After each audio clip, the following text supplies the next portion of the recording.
Hey, what's up, fam? Welcome to another video. It's Aewon Wolf. So today, you clicked on this video because you want to figure out why I'm saying success is a lie. Here are my reasons. Let's get straight into it. Success is a lie. Reason number one. What is success? As I usually start all my analysis videos, we can begin with the standard textbook definition. What is the definition of success? The accomplishment of an aim or purpose. If this is the definition of success, then success in respect of life is to accomplish your aim or purpose in life. It would seem that success should be a subjective result based on an individual's aims or purpose. But then why do we as humans make objective judgment calls and declare some people as successful and others as not? We look at a famous movie star or pop singer with lots of fans and a lot of money and we label them as successful. On the other hand, we look at a homeless person who might be digging through our trash and say that he or she is definitely unsuccessful. How is it that we make this judgment call without knowing the person's aim in life or purpose? What if the aim of the famous actor is to win an Oscar but doesn't achieve this one accolade his or her entire career? Despite our judgment call to declare them successful because of their fame and money, the actor is technically, according to their own judgment and aim, unsuccessful because they haven't accomplished the aim that they have set out for themselves. Looking at this hypothetical, we begin to see the cracks in the idea of success. Like when we look at the hypothetical homeless person, what if their aim in life was just to have peace and be happy and not having the stress of a mortgage or bond and an upkeep of utilities or any societal expectations gives them the peace and happiness that they want? Can we still say they are unsuccessful even though they are happy and at peace? Because by definition, they have accomplished their aim and therefore successful despite being homeless. Do you think it's a coincidence that famous and rich people are constantly involved with scandals, drugs, divorce, mental breakdowns, and many other problems?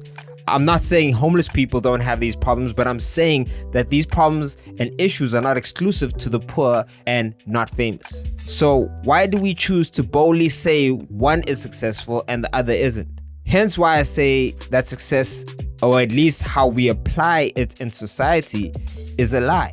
Because in most, if not all cases, we can never know who is successful and who isn't because it's a subjective concept, personal to each person's aims and purpose. But for the sake of this discussion and analysis, let's just presume success is objective. And let's use the conventional measurements of success, which brings us to point number two. Point number two, success is a trap. If we use the conventional means of measurement for success, then being rich or famous or popular makes you successful. But if I ask you what number of money makes you rich, I can almost guarantee that everyone will probably give me many different varying numbers based on their belief and so-called standing in life.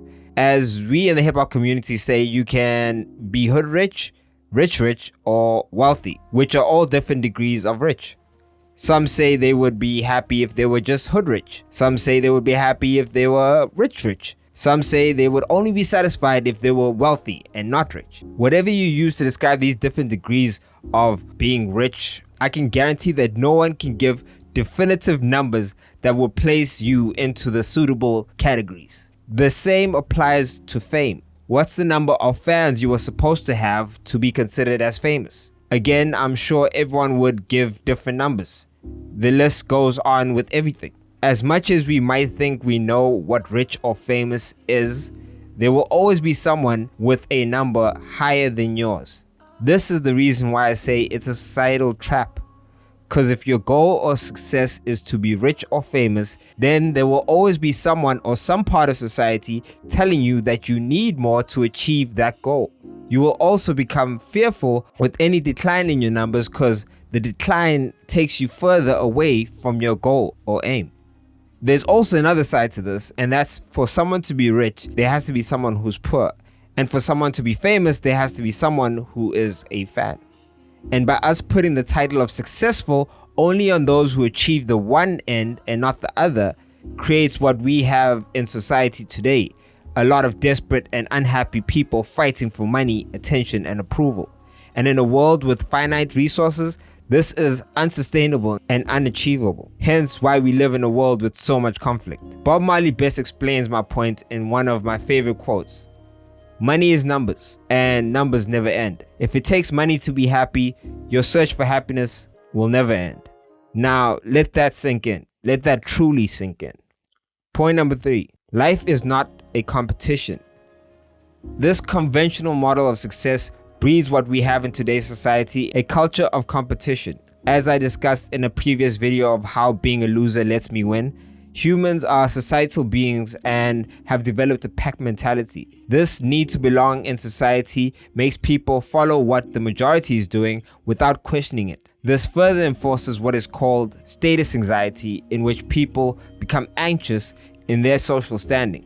In the video, I fully explain how breaking free from the status hierarchy actually allows you to win in life and to be more fulfilled by finding your unique purpose and embracing it.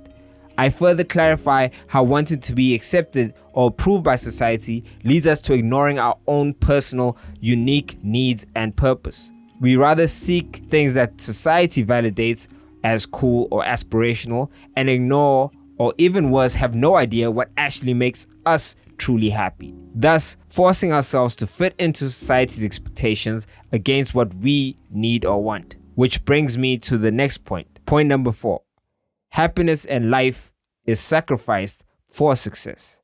If we can accept that we are all unique and different, then back to the first point, why do we objectify success as society? We've established that success in its true form should be relative to each person's aims and purpose, but we have also established that society has created a blanket blueprint of what it thinks success is, and thus we have our clash. This is where most people begin to sacrifice their happiness and life for the so-called success. People choose to adopt society's aims and purpose for their lives, completely ignoring who they truly are. One thing I've learned about happiness is that it's an internal process and it's something you choose. Society manipulates you into thinking you don't have that choice and that it requires the achievement or existence of external factors for you to have it. Society does this so it can benefit from your dissatisfaction. In an example of social media, the apps are designed to keep you wanting more likes, more followers, and in controlling this, it manipulates you into working for it. It pushes you to make more engaging content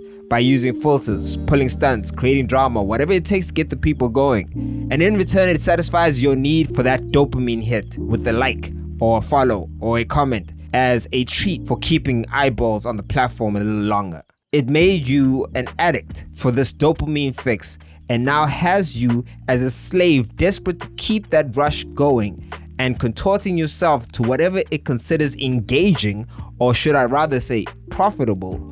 This is just one of the examples, but this is the true nature of many businesses.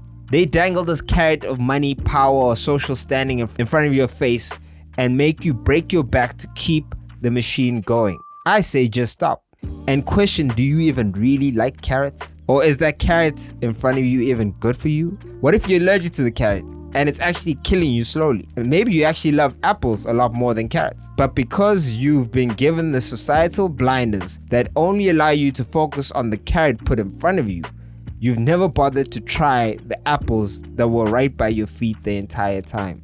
Of course, the carrot I'm talking about is metaphorical. The carrot is conventional success.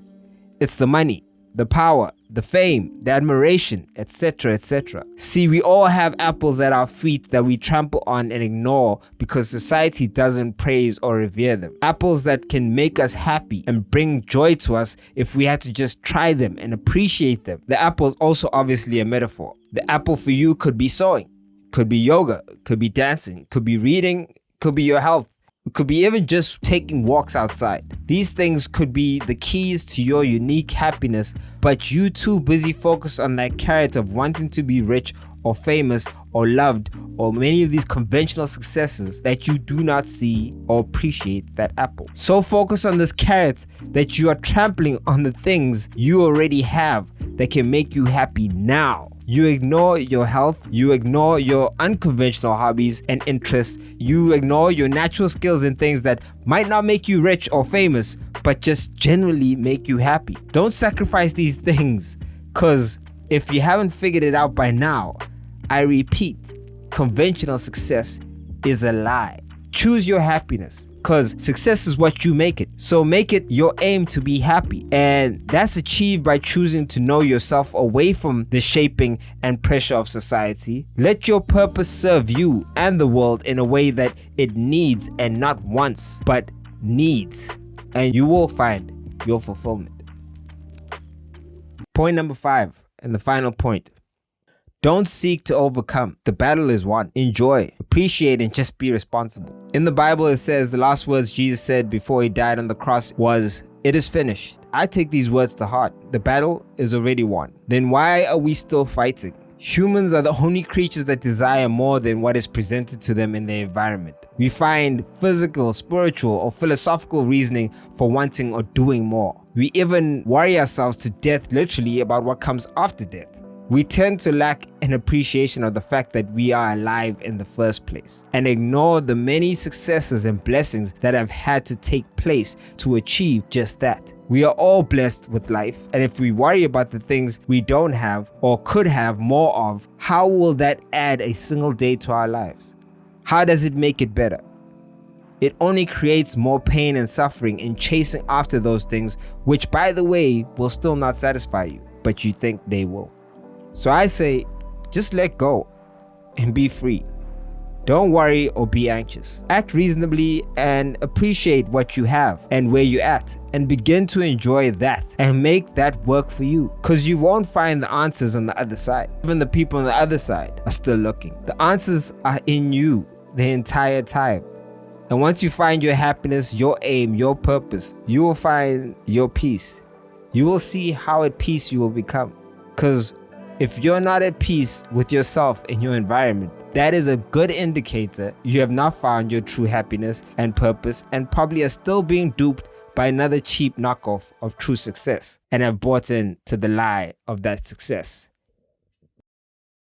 Aware, thank you for watching this video. Really appreciate that you took the time to watch it. I hope you understand my reasoning and why success is a lie, and hopefully it can help you in your journey in life. And this is what the point of all of these videos are, is to help you from my perspective and my journey, and you learning from my experience. Hit the like, the share, the comments, subscribe, the notification bell, which is most important, but mainly just communicate and let me know if this has impacted you in a positive way, if you got thoughts that I can learn from, or something that I can take from your comments, and build a community, because that's what it's all about. Let's build a community, keep talking, keep building, keep growing. And I'm Aewon Wolf, and the camera lady is holding the camera, is clearly tired of holding it, and I'm done. Bye.